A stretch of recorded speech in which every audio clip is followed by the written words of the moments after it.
Greetings and welcome into the Sports Shuffle. It is December 14th, 2022. Welcome to the Fantasy Football Playoffs. They're starting this week for Playoffs? most normal people who do not have leagues that start later because they don't play into week 18. What what's normal anyway after last year? I don't think anybody knows.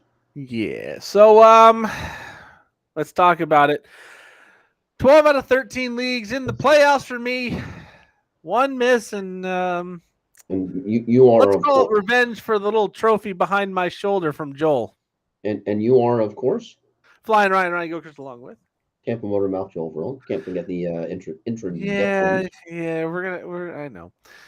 12 out of 13 made playoffs. The one red X up here is thanks to the person over there. Um, I will happily take blame and or credit for that well, final it's him something went and right. Zach. To be fair, it's him and Zach. If Zach would have lost, I'd have been fine, but Zach also won and knocks me out. But 12 out People of 13 is not bad. players actually did something for a change. Yeah, 12 out of 13 is not bad. The 16 teamer, where that lovely trophy originated from, 105-point victory going into the playoffs. So that one kind of gets that bad taste out of the mouth pretty quick. Well, and you know, because we were briefly talking about this before the magic button was pressed, that you know you're a true fantasy football aficionado when even a team that's not in the playoffs, the 16 teamer, you have a bad break that I'm assuming affected absolutely everybody across every single league, across every single platform. Of course, the Kyler Murray injury just absolutely brutal. And you're Yep. talking it's that early into a game. I mean, not that the Arizona Cardinals had much of a future this season, anywho, but for purposes of fantasy, absolutely brutal. That would be the fourth quarterback, I believe, this week injured. And yeah, then even just as bad, because then you figure, okay, because you get excited because Kyler Murray is going down. So that means, hey, yeah, New England Patriots are going to run Stevenson more. And so you're going like this, and then of course Bum, bum, you bum, bum. see, oh yeah, questionable to return after 8 freaking Ankle. yards. Good God. Even though I was only playing the spoiler role, you know you're into fantasy football when you're not in the playoffs, and that still pisses you off. Yeah, there are definitely people who missed the playoffs because of Ramondre Stevenson Mm, getting hurt, Kyler Murray getting hurt, Devontae Parker had some yeah. seeding ramifications in a league that I'm in. So there are definitely some ramifications from that Monday night football bloodbath that was just absolutely injury after injury after injury. But I mean, by the first quarter, you had James Conner went down. He fortunately came back. Ramondre Stevenson, How many Devontae Parker, major Kyler Murray. fantasy and reality football players gone? Yeah, so yeah. Kyler Murray, though, a torn ACL, a non-contact injury. He's gone for the rest of this season and Right. probably Well, part of early next season. yeah, you wonder how many posts. Well, he can catch up on his video games now. My first thought when he fell down was like, was there a Modern Warfare release? And then I saw he didn't get up, and I was like, oh, that's bad. Yeah, that's a non-contact injury, but still, it looks serious. And yeah, that's when you're just like, okay, all memes and trash talk aside, you're just like, ouch.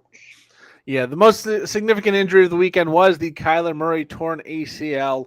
Reminders, even high ankle sprain, likely going to be out for probably a couple of weeks at least from the same game. Also, Devontae Parker with a concussion. Mhm. He a lot of controversy there. We might talk about that in the final thought. I haven't decided yet. Had to get Nelson Aguilar to wave the play down. Actually, only got pulled off the field because the Cardinals challenged the catch. So a not great situation there for Devontae Parker, but Mhm. he is out for the concussion. We'll see how he goes forward. Yeah, Some other injuries from Sunday. you also saw you until you look at it close up, you didn't see how bad the Russell Wilson injury was. And then you saw it close up, you didn't see the head impacting in the ground, and you're just like, ooh, you just have to cringe. Yeah, Russell Wilson actually having one of his better games of the year, out with a concussion late in that one, really got dinged. Lamar Jackson was out. Taylor Huntley did not last the entire game. I Oof. believe he also had a concussion injury. So he was out. And then the brutal hit on Mike White, somehow Well, in and out of this game multiple times by getting decked, but went to the hospital how afterwards. Still expected to play how this week. you have to ask how Mike White actually even finished that game. Yeah, that is just being tough, I believe, because he went to the hospital after the game, precautionary reasons to check for internal damage. He is expected to play over the weekend coming up.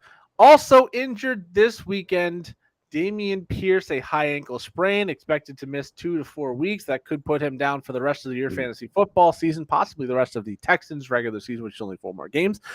Another injury is Deebo Samuel, a sprained ankle and a sprained MCL on the same play. And honestly, lucky it wasn't worse. They're expecting him to be out for 3 weeks or so, so that probably Yeah, puts him out for the rest of your you fantasy saw football the season. footage of him just clutching his knee and absolutely in tears. Just Yeah. It's one of those scenarios where you see the guy breaking down, you see the guy with the towel over his head, like you saw with Kyler Murray going off the field, and you go, they know it's significantly worse than it could have been. And this one was one of the few instances where, no, he was wrong. It was actually all right. So, fortunately for Deebo Samuel, expected to come back in the regular season. Going to be back for the playoff run for San Francisco, but for a fantasy owner, if you had Kyler Murray or Deebo Samuel, like I did on the same roster, you're going to be without them the rest of the way. Damian Pierce is going to be a significant injury because he was getting all of the work for the Houston Texans out of the backfield. So suddenly Rex Burkhead, who was a big contributor last season to fantasy football, I think I actually had him on the 16 team that won the league. A huge contributing factor to that. He's going to be back in action going forward. Some other injuries from Sunday. Jeff Wilson Jr. carted off with a hip injury, does not practice on Wednesday. I don't expect him to play this week, but only time will tell. It's still a ways to go. Would you drop him? No. Depends on what else you have. If you can go pick up somebody like someone maybe left J.K. Dobbins because he was out for a while, comes back. If someone like that is out there, yeah, you can drop Jeff Wilson for him, but you really got to be getting somebody very, very good because Jeff Wilson may not miss time. He may miss this week and not next, and he is still going to be a factor. The Dolphins, tough week against the Bills, but you can run on the Bills if he does get to play. Speaking of Dolphins injury, Tyreek Hill with an ankle injury. Should be good to go. It was a full practice. Definitely don't drop him. Yeah, don't drop him at all. Saints placing Mark Ingram on the injured reserve. That is why they picked up Eno Benjamin off the who is definitely getting around because he was just waived and then picked up by the Texans, who waived him. Yeah, he getting around. Kadarius Toney back at practice in a limited fashion today. Julio Jones not participating due to a knee injury. That was what kept him out earlier in the season, was a knee. I don't know if it's the same injury or the same knee. Joe Burrow on the injury report today with a right elbow injury, but listed as a full participant. Not a concern there. Lamar Jackson did not practice today, but Tyler Huntley did. They play on Saturday, so it looks like Huntley might have a shot to play. Lamar Jackson still somewhat of a long shot. Seattle Seahawks running back Kenneth Walker did not play last week with an ankle injury. He is off the injury report and will play tomorrow night, which you might think, oh man, he's been so good, I got to play him. They're playing San Francisco, so tread lightly on that one. We will talk more about Brock Purdy and what he's done since becoming the starter. Yeah, that's why there's a reason there's a lot of blue. And I'm not wearing anything butts tonight. Yeah, there's a reason there's a lot of blue for Joel today. Brock Purdy did leave the game with an oblique, or didn't leave the game. He got injured in the second drive of the game with an oblique injury. He's questionable for Thursday Night Football. The Cardinals have officially placed Kyler Murray and Rondale Moore on IR. Zach Taylor of the Bengals, the head coach, says it's doubtful for Hayden Hurst to play this week, but good news, T. Higgins, even though he got one snap on Sunday, looks like he's going to be able to go at least practice this week. Justin Fields out with an illness today. They're playing the Eagles on Sunday, so might not be the best matchup for him, but if you have him, you're probably going to play him. Let's see. Marcus Mariota placed on IR. He is going to be done for the season. They already said they were turning over to Desmond Ridder, so maybe that was a part of it. Pat Freiermuth injured his foot on his first catch Sunday. We'll see what he can do. Did not practice today, but expects him to go. Still no Cortland Sutton at practice today. Mason Rudolph said he did split first-team reps with Mitch Trubisky. Kenny Pickett Concussion. Concussion was the name of the injury over the weekend. So he left Yeah, that game. Mitch Trubisky came in and was okay. Trending just slightly. Yeah, concussions are no joke either. Let's see. Saquon Barkley not on the injury report, so that is good news for the star running back going forward. Raiders have designated tight end Darren Waller and Hunter Renfrow to return from the IR. So if you have somehow kept Darren Waller in a redraft league, congratulations. You might be able to use him now. If you've had him in a dynasty league like I do, especially in the tight end premium, this could be a very big piece of news. Hunter Renfrow also coming back is going to help out quite a bit. Let's see. Tyler Boyd expected to miss 1 to 2 weeks with a dislocated finger. He's going to be the number 2 or 3 wide receiver for that team, depending on the T. Higgins injury. Probably the bigger news from today is Dallas Goedert designated to return from the IR. Hallelujah. The Eagles getting stronger as we get closer to the playoffs.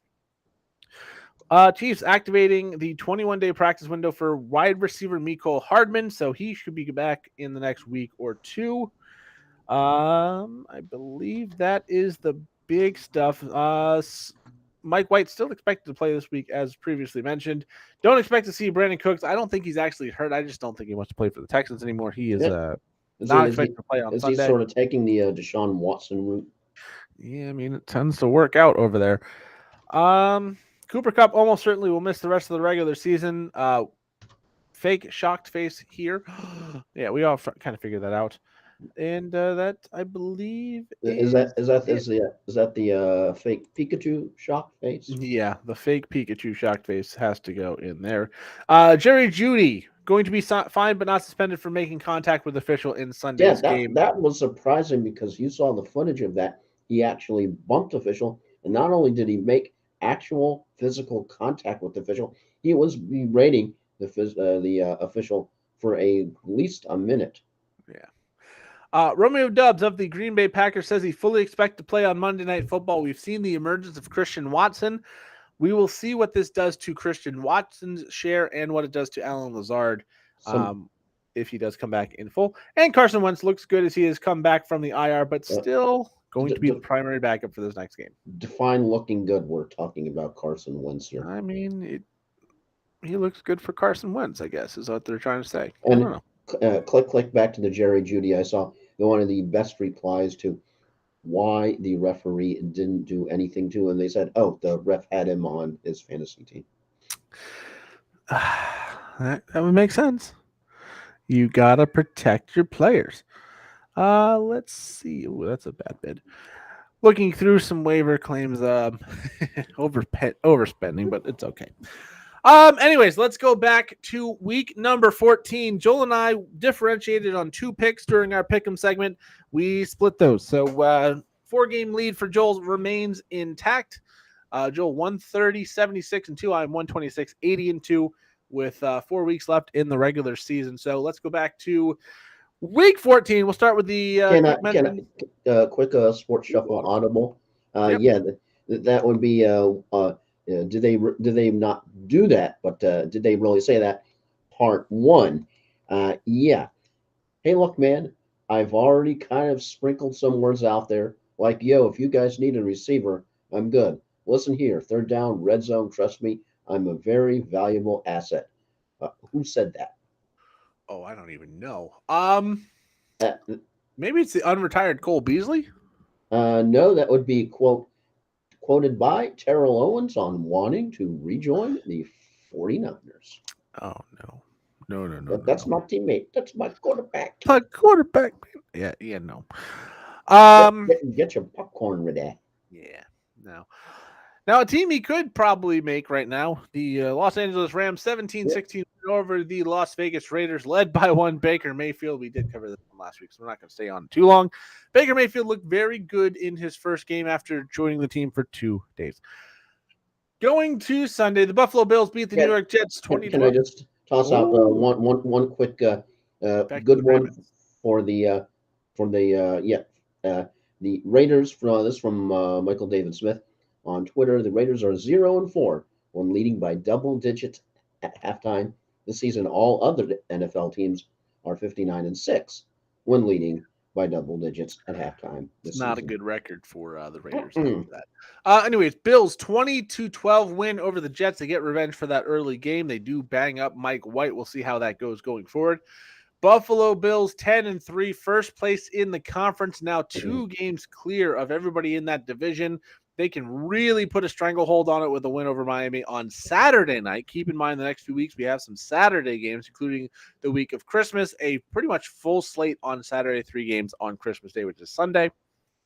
Josh Allen is still an absolute monster, but the rest of this game, a little bit disappointing in the fantasy aspect. Dawson Knox with a touchdown.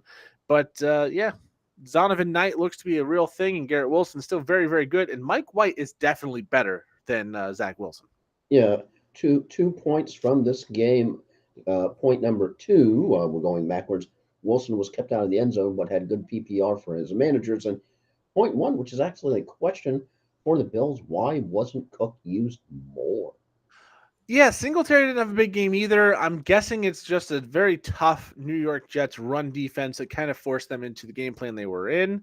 I expect them to do better offensively against Miami because Miami's defense is not on that same level. Next up, the Bengals 23-10 win over the Cleveland Browns. Deshaun Watson was considerably better in this game. Really seemed to have liked the target of Donovan Peoples-Jones in this one.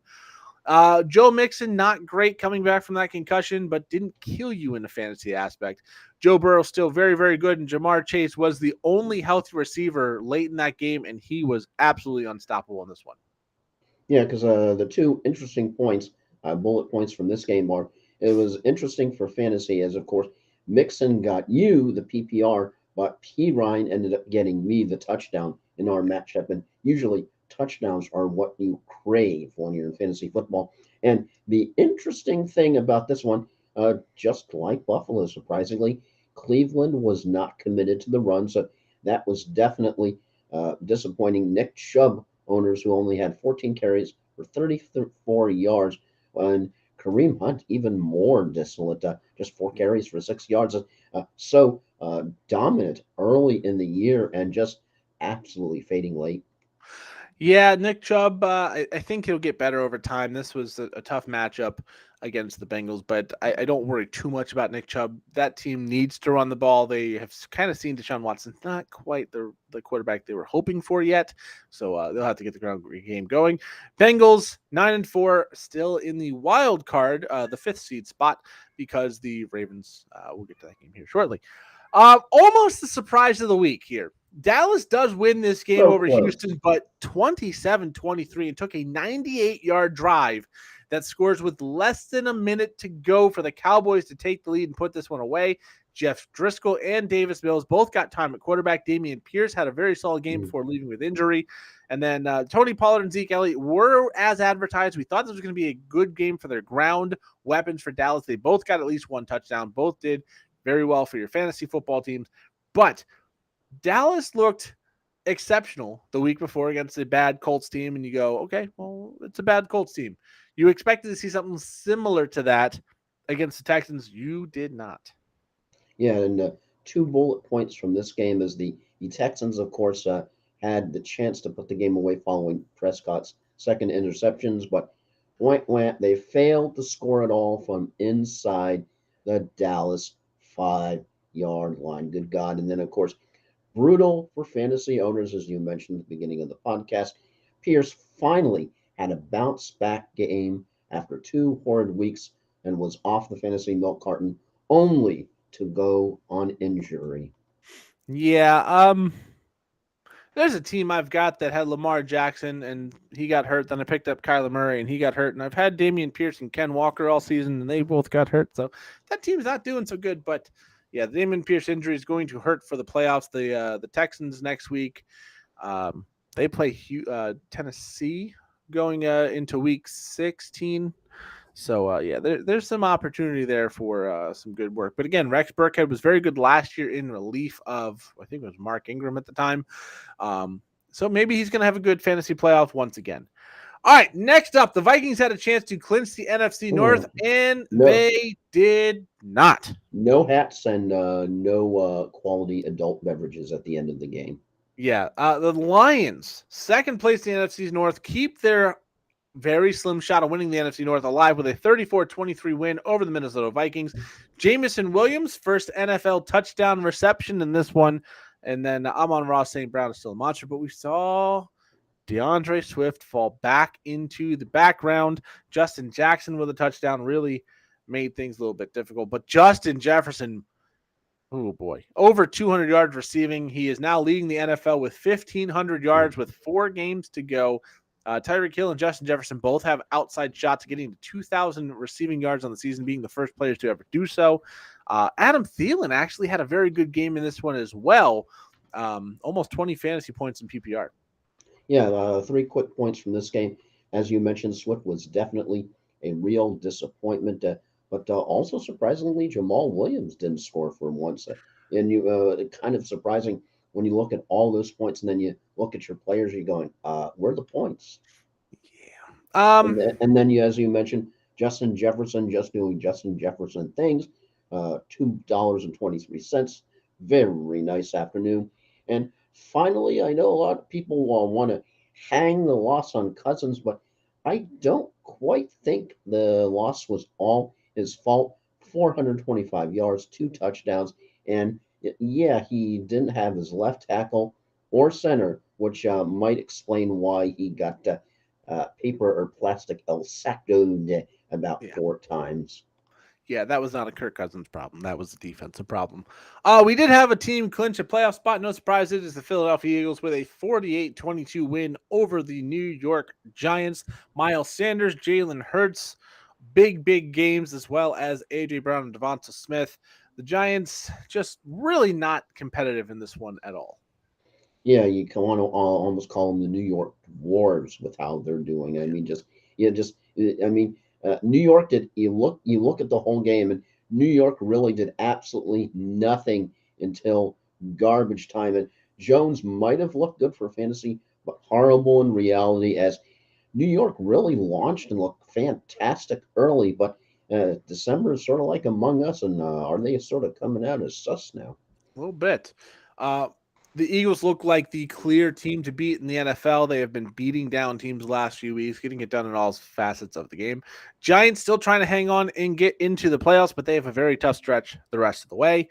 Moving on, the Ravens, behind a third-string quarterback, beat the Steelers behind a backup quarterback named Mitch Trubisky, 16-14. The Ravens still maintain first place in the AFC North by virtue of the early season win against the Bengals. That Week 18 matchup looks like it's going to be the determining factor in this race. We'll see about going forward with Taylor Huntley or with Lamar Jackson if one or both of them get healthy. J.K. Dobbins, though, not 100% back up to speed with his lung capacity and his fitness, but looks healthy, had a very big game in this one. Gus Edwards was relegated to a secondary role, and Kenyon Drake was not on the field, as he probably shouldn't be. Steelers do have a good fight here, but fall to 5-8. One loss in the last 4 games would be the first losing season under Mike Tomlin. I don't think there's a whole lot of shame in the Steelers having a bad year. They did have TJ Watt gone for a while. They had a rookie quarterback with no offensive line. So Steelers looking like this is going to be their worst season in about 20 years. The Ravens, though, still have definite playoff and deep run aspirations in the AFC. Yeah, because Tomlin's whole deal about never having a losing season, yeah, that's definitely in jeopardy this year. As an interesting note, Ravens sort of being mediocre, as I think you've come to expect that from them in recent couple last 3 or 4 weeks, just not really putting up the big numbers. And Steelers posted better receiving numbers because Trubisky was constantly throwing from behind. Deontay Johnson finally led the team with 6 catches for 82 yards. Of course, one no scores, no shock. And George Pickens was close with 3 grabs. Pat Freiermuth had hauled in, if you can believe it, the lone aerial score. And Pittsburgh's offense, which all of a sudden some weeks can look a little better, sort of vanished into the nether realms this week. Yeah, Pittsburgh's going up against Carolina next week. Carolina's still a ton to play for in that sorry NFC South. Yeah, did you see the meme that all 4 NFC South teams, including my Bucks, have the stupid dragon? Yeah, I did. The AFC South is not a lot better. The Tennessee Titans lose to the Jaguars 36-22. The Titans lead that division at 7-6. So they're pretty close to what the NFC South is doing. Jaguars looked very good in this one. Trevor Lawrence looked like the number one overall pick you were hoping for last year. Zay Jones very good in this one as well. The good news for the Titans is Derrick Henry got it going for the first time in about a month where he looked like Derrick Henry. At least for your fantasy team, you were pretty happy if you had Derrick Henry this week. The Titans, though, they play the Chargers this week. Both teams definitely playoff consideration. Both teams 7-6 after week 14. Should be a pretty good game, but the Titans have to stop the bleeding if they've lost 3 in a row. Yeah, 3 definite points from this game, as you know it's going to be a long day when all of a sudden, because of Ryan Tannehill's play, this set up 10 Jacksonville points in the early stages of the afternoon, and Tannehill looked like he had a better day thanks to some garbage time, but just not looking good. That Denver is almost on the precipice of playoffs, if not said playoffs as of yet. And Henry was the leading rusher in this game by a long shot, even though he did zilch in the second half, and came away with 121 yards and touchdown on 17 carries. And the only Jaguar in the win who was a big disappointment is one who is a definite puzzle, who really seemed to do another case of seeming to do well early on, but just Travis Etienne only getting 32 yards on 17 carries, didn't receive a single target in the passing game either. So one just has to wonder, has the Jaguar game script flipped? Is he nursing some kind of injury that he doesn't want to reveal? And just sort of what's going on with Travis Etienne? Tennessee's got a good run defense, so that could be part of it. But yeah, 17 for 32 is not good, even against a good run defense. Next up, a game that was surprisingly lopsided and surprisingly close. Chiefs winning 34-28, but they were up big early. I would think it was 27-0. And then the Broncos just clawed their way back until a Russell Wilson concussion late in that one kind of put the kibosh on the comeback. The big player in this one was one Jerick McKinnon, over 100 yards receiving and a touchdown. He was a monster for fantasy, especially in PPR. He got over 30 points. For the Broncos, Jerry Jeudy, on top of bumping officials, did have 3 touchdowns with a big fantasy monster this week. Finally, you saw the Broncos offense come to life, and it wasn't good enough because the Chiefs offense is just that much better. Travis Kelce returned to Travis Kelce form, and Pat Mahomes was still Pat Mahomes. So if you had those guys, you were pretty happy with your fantasy roster this week. The Chiefs at 10-3 have the easiest remaining schedule in the NFL based on record. And if the Bills stumble, the Chiefs are primed to get that number 1 overall seed in the AFC and have home field run through Arrowhead. Yeah, with the Kansas City Chiefs, they are the biggest plug-and-play team I think I've ever seen in recent memory, that Pacheco and McKinnon all of a sudden, okay, hey, guys go down, boom, Pacheco gets 70 yards. McKinnon, fantasy week winner this week, I'm sure, with his performances. Just that Kansas City backfield is insane. Their wide receiver core is insane. And it doesn't matter. They can, hey, you from the practice squad, boom, coming, hey, I'm offensive player for the week. Ding, ding. I don't know. They just have some magical talisman or some magical mojo. Something. KC is legit. Yeah, keep a lid on the expectations for Jerick McKinnon. They are playing Houston, which you would think, hey, that's a great matchup.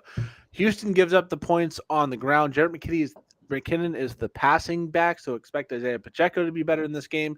We consistently see against Houston, the passing game is not what gets the job done. It is the ground game.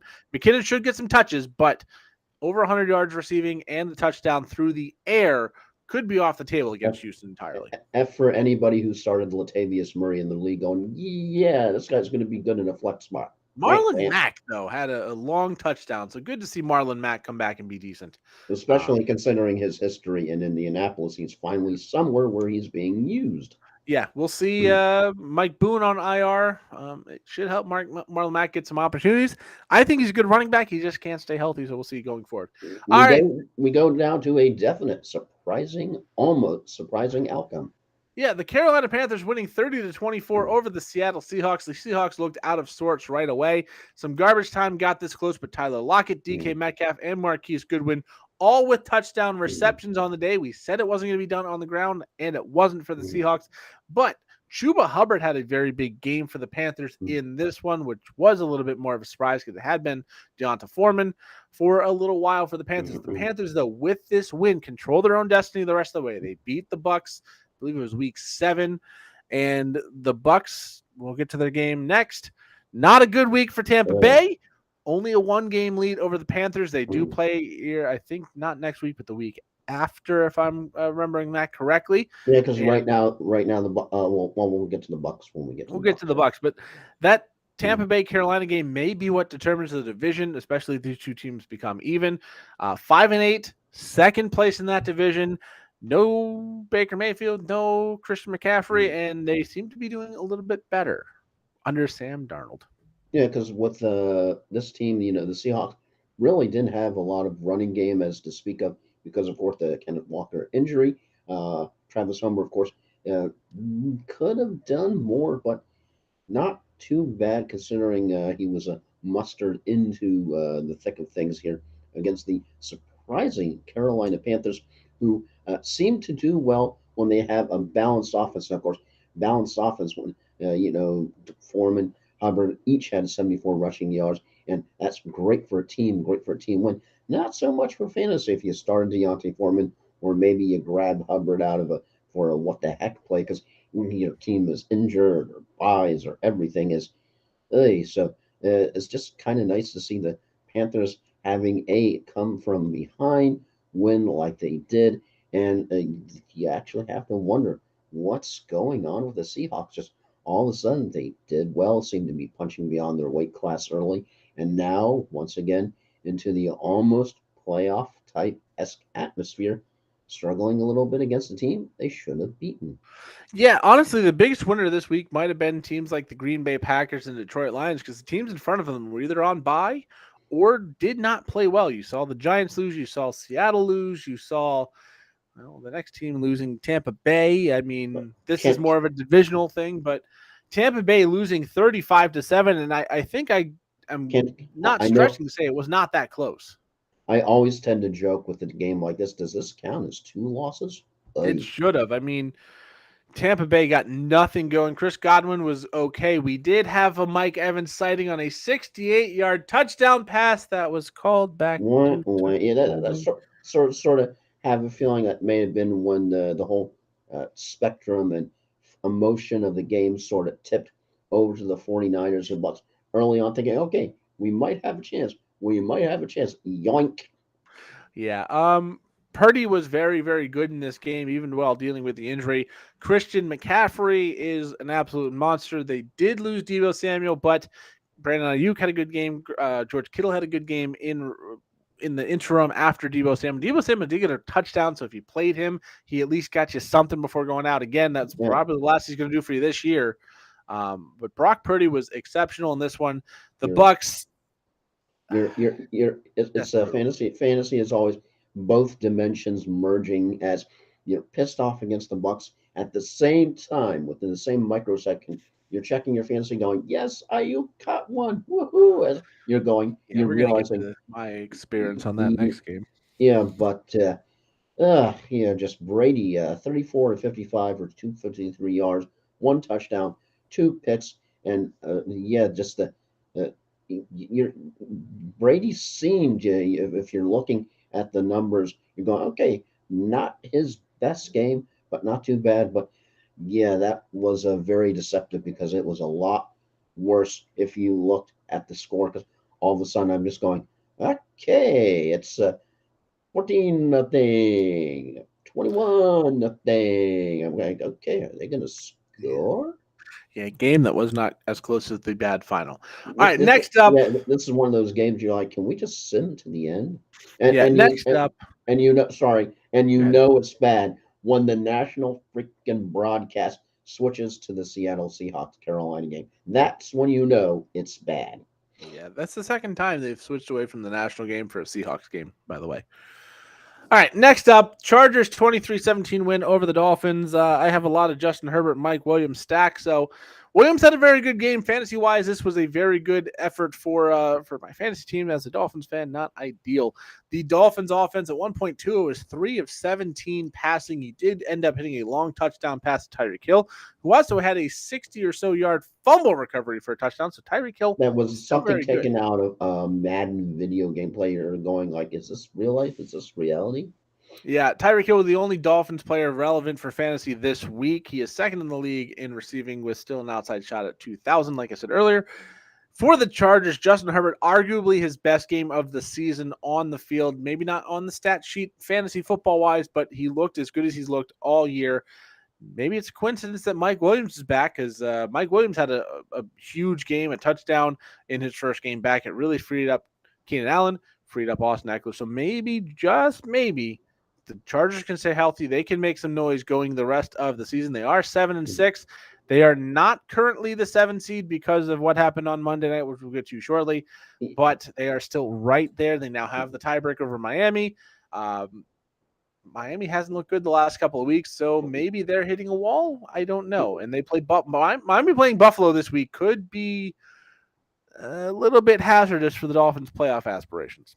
Yeah, as two players that fantasy-wise that definitely made the fantasy milk carton for this week would be Waddle from your Miami Dolphins, and the other one would be from the Los Angeles more Superchargers this week than they have in recent days. The other one would be surprisingly Austin Eckler, who didn't do much either. Yeah, he did get the touchdown, which salvaged a decent fantasy day. Austin Eckler, Jalen Waddle, though, we did have that leg injury from the week prior. Looks like it might have been affecting him. Hopefully, they can get it going against Buffalo this weekend on Saturday. And another one, I know it's because of the hip injury, so you can't really put him on the fantasy milk carton, when it's because of an injury, went out pretty earlier, as opposed to just a lack of performance or just a bad matchup. Yeah, that offense just could not get the job done. They did actually have a chance at recovering the onside kick to go down and try and get the game winner, but unfortunately they could not quite finish it off. Not a good day for Florida teams. No. Well, Jaguars won. No, other than the one in the northern Florida. And then we go to Monday night. It was the Injury Bowl. The Patriots do win the game 27-13. This game, I think, was over once Kyler Murray went down 3 plays in. He did go down to a torn ACL on a scramble play early on. And Colt McCoy was playing pretty well early, but just not good enough to get the job done. It was a lot of Pierre Strong in the late part of the game after Ramondre Stevenson went out. Damian Harris was out of this one for the Patriots as well. A lot of just injuries in this one throughout. That was the big story. Yeah, fortunately, DeAndre Hopkins, Hollywood Brown survived and got through. So did James Conner. James Conner was absolutely fantastic this week for the Cardinals. For the Patriots, Hunter Henry did what you expected against the Cardinals. They are bad against tight ends. Hunter Henry was decent. We didn't talk about Evan Ingram, by the way. He had one of the biggest tight ends performances on the year, by the way, for the Jaguars. We didn't talk about that, but he had a very good. Of course, I dropped him on the waiver wire because when I picked him up, he did nothing. So, of course, he was part of the 105-point win in the 16-team reform because he went bananas. The Patriots, though, are still kind of an enigma. I don't think anybody on that offense is good, but they got 27 points, did have a defensive score in this one that kind of put this game away. Patriots 7-6. They do currently hold the 7th seed due to a tiebreaker with the Chargers, but yeah, it's going to be a tight race for those last couple of wild card spots, especially if Miami does not beat Buffalo and keep themselves in the divisional race. At least Arizona didn't get all the way up to 7-0 this year, and then let everybody's hopes down. They're just letting everybody's hopes down, early.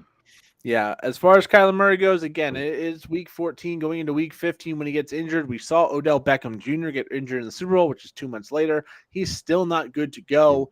Hopefully for Kyler Murray, he's not going to miss a good portion of next year. Maybe he'll be ready for week 1. Maybe he'll have to start the season on the PUP list, which is 6 weeks.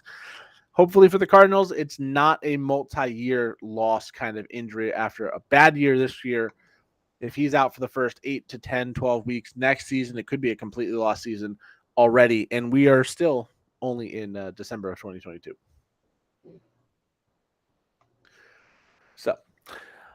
All right, let's go ahead to the Thursday night football game tomorrow night. San Francisco 49ers with a chance to clinch the NFC West, playing in Seattle against the Seahawks.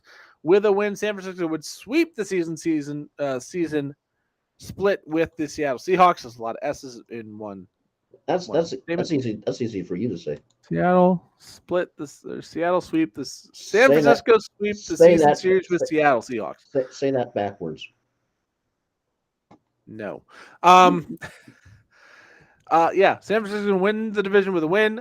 For fantasy reasons, you're going to be playing Brandon Ayuk the rest of the way. No Deebo Samuel means only good things for him. George Kittle and Christian McCaffrey. And if you want to play Brock Purdy, keep an eye on the injury. He did have the oblique. If he's good to go, could be a very good matchup as a streaming option. Say, I don't know, you had, let's say, Kyler Murray. This could be an option for you.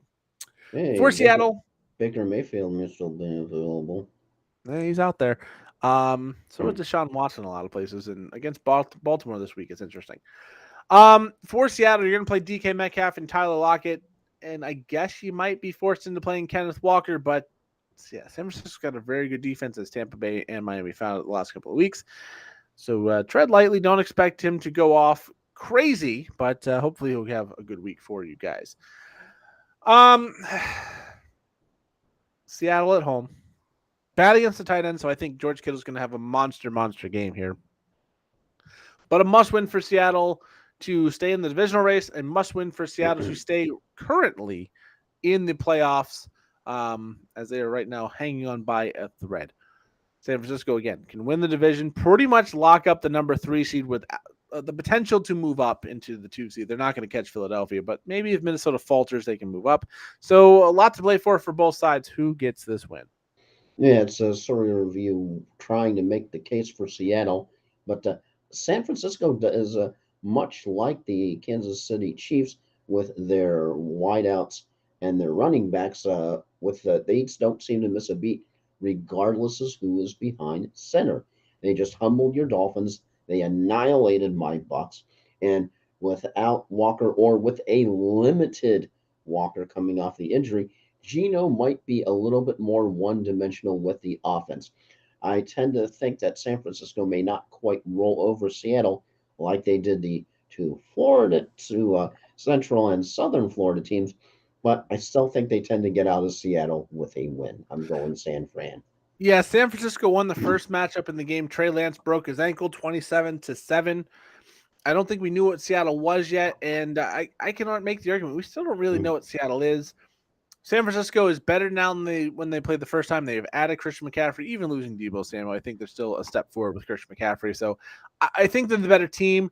This San Francisco 49ers looks like a tough out. I don't know if they're the favorites in the NFC because Philadelphia has been that good, but they look like a tough out. I think San Francisco gets the job done. They clinch the division. They're the first team to clinch the division this year with this win, and I think the Niners get it done. All right, so no crazy pick of Seattle, which means it's probably going to be Seattle winning the game, but only time will tell. Let's go to final thoughts, and we'll start with Joel. Yeah, because they're on the bye, so that means they can't lose. But no, wait, the New Orleans Saints ended up losing while on a bye because the NFL fined the Saints $350,000. Head coach Dennis Allen was fined $100,000 of that. Co-defensive coordinator Ryan Nielsen was fined $50K, and defensive end Cameron Jordan was fined $50,000 for what the league felt was Jordan faking an injury and taking a knee in the fourth quarter on Monday night.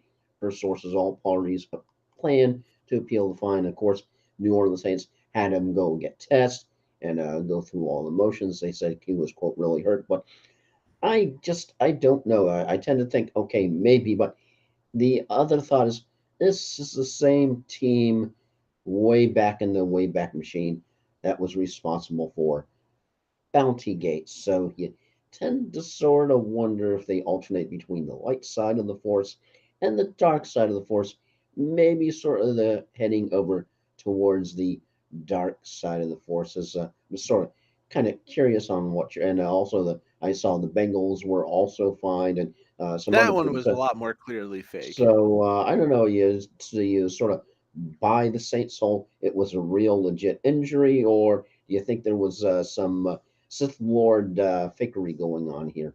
I think Cam Jordan actually does have a minor injury. I maybe think he embellished it a little bit, but I actually think he was hurt. I think he missed a few plays in that game as well. But I think it was Bates for the Bengals, just falls down, flops, and then gets up and walks off, literally no limp, no problem whatsoever. That one was a little less convincing. All right, my final thought, we're going to talk quickly about the passing of Mike Leach, college football coach from Mississippi State. He was with Texas A&M for a very long time in Washington State. A lot of good sound bites if you wanted to go down the rabbit hole on YouTube from him. Some about getting into a pine cone war, among some other good ones. So if you want to get a measure of how he was, a little bit Yogi Berra-esque with his weird word play things. But he was also a very good head coach in the college football ranks for a long time. He is responsible for Cliff Kingsbury and sorry, Arizona fans for that one, but also a lot of other good players and coaches down the line. It's a shame when you see a good head coach. He was only 61, did have a heart condition that kind of popped up out of nowhere. He went to the hospital over the weekend and passed, I believe, yesterday.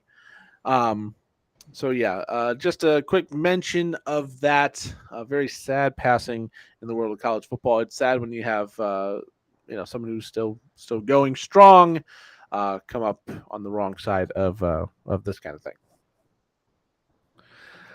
All right.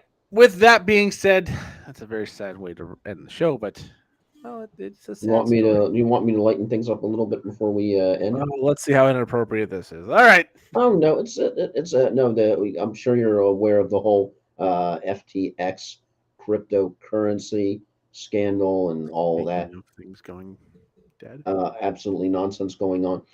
Yeah. Well, apparently the headline, one of the definite headlines of the week has to be, as we did this scroll in.